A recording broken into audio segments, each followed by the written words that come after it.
Hola estimados y estimadas estudiantes, es un gusto saludarles.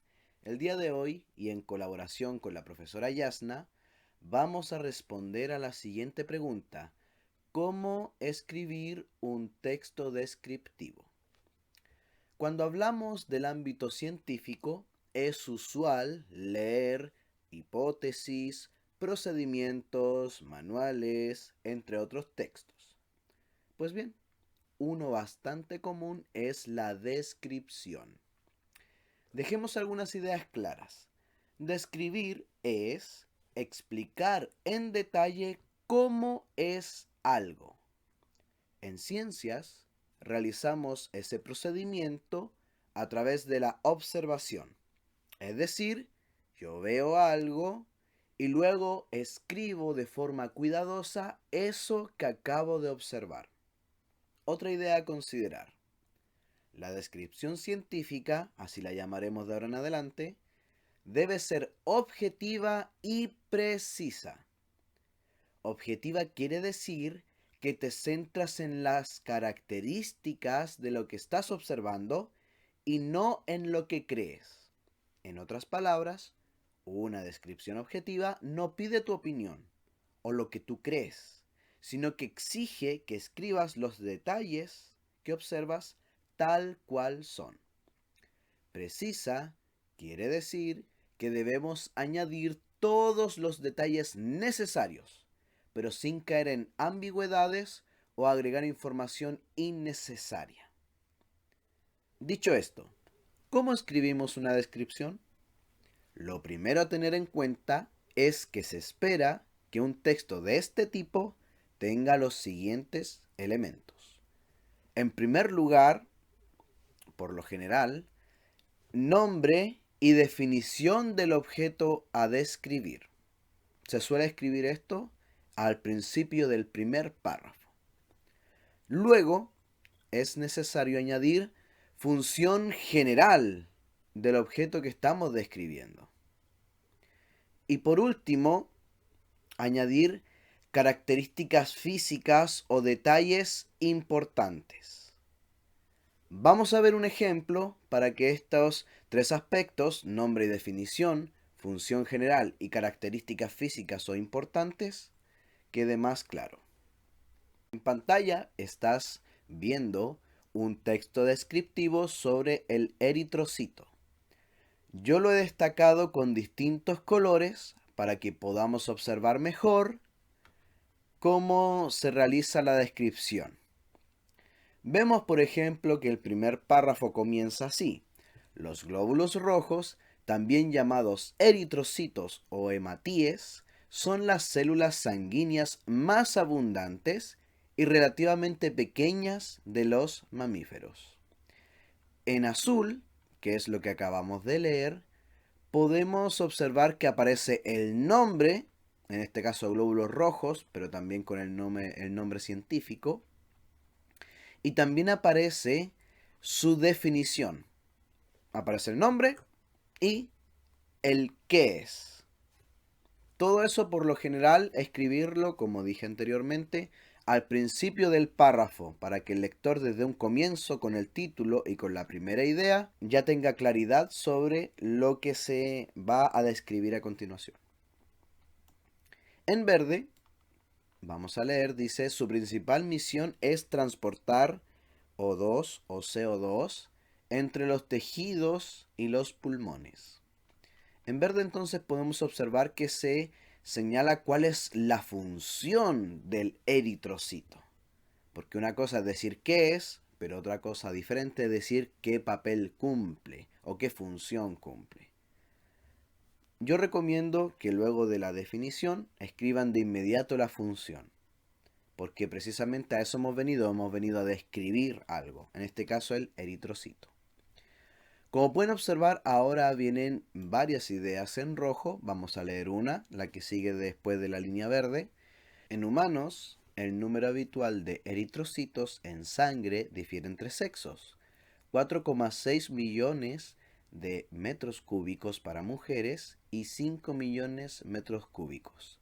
Aunque es mayor en personas que residen a grandes altitudes, donde la concentración de oxígeno es menor.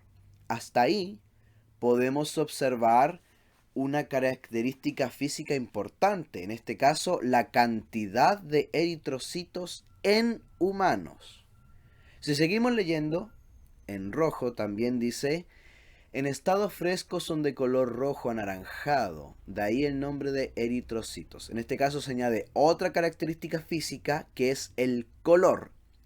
Y ahora vamos a notar algo interesante subrayado en negro. Dice, este color es debido a su alto contenido en proteína hemoglobina, responsable del color rojo de la sangre.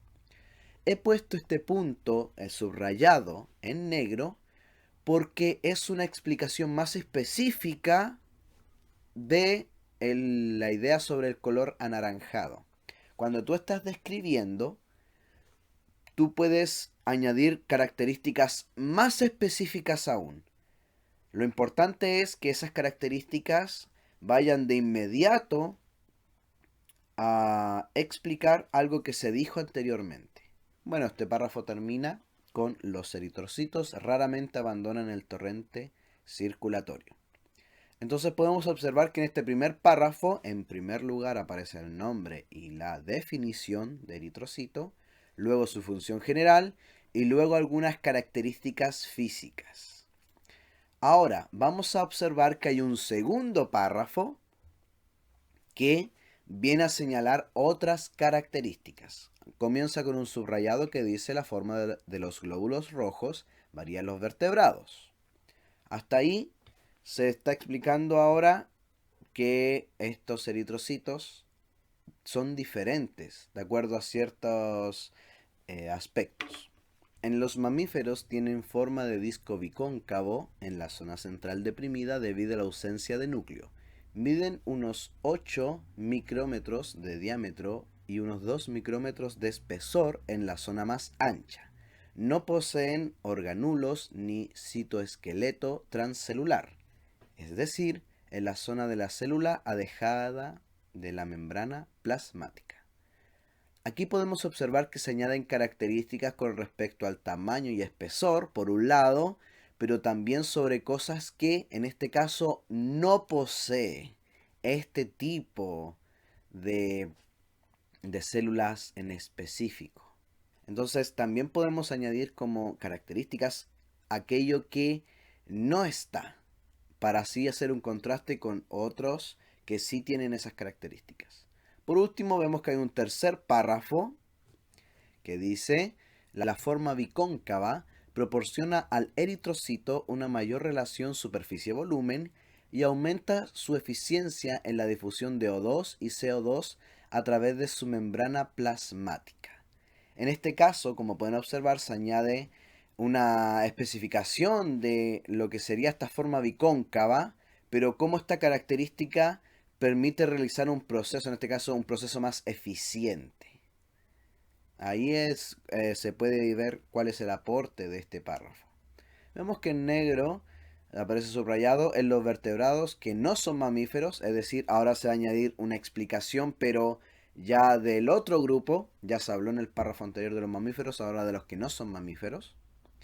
Y se indica que los eritrocitos tienen forma elíptica y biconvexa debido a que en el centro presentan un lucro con cromatina condensada. Si comparamos ambos párrafos, vemos que aquí se hace una diferenciación entre la diferencia física de la forma y, en este caso, el tema de la presencia de un núcleo. Otra característica física que no tiene los glóbulos rojos en los mamíferos. Como pudieron observar, cada idea que se añadía en el texto era un aporte para la descripción. Cuando realices tu investigación y termines de escribir tu propia descripción, revisa cada párrafo y hazte la siguiente pregunta. ¿Cuál es el aporte de cada información que has escrito ahí? Si identificas alguna inconsistencia, lo mejor es reescribir esa parte dudosa. En resumen, necesitas, para escribir una descripción, añadir en un primer párrafo el nombre y definición del objeto a describir, su función general y algunas características físicas muy importantes o muy relevantes. Ya en un segundo, en un tercer párrafo, puedes empezar a señalar otras características, pero empezar a explicarlas más en detalle. Cosas como tamaño, espesor, forma y cómo eso ayuda a ese objeto que tú estás describiendo. Qué componentes tiene y cuáles son el aporte de esos componentes. Qué componentes no tiene y cómo eso quizás afecta su funcionamiento. Y todo lo que sea necesario para que la descripción esté completa. Es decir, uno puede escribir más de 2, 3 párrafos. En el ejemplo que te mostré, solo te mostré 3 párrafos, pero la verdad es que la descripción era mucho más extensa. Entonces ten en cuenta eso, hay que escribir todo lo que sea necesario, siempre y cuando sea información objetiva y sea información precisa. Espero que este video te haya ayudado. Deja tu like, compártelo con tus amigos y nos vemos en una próxima ocasión.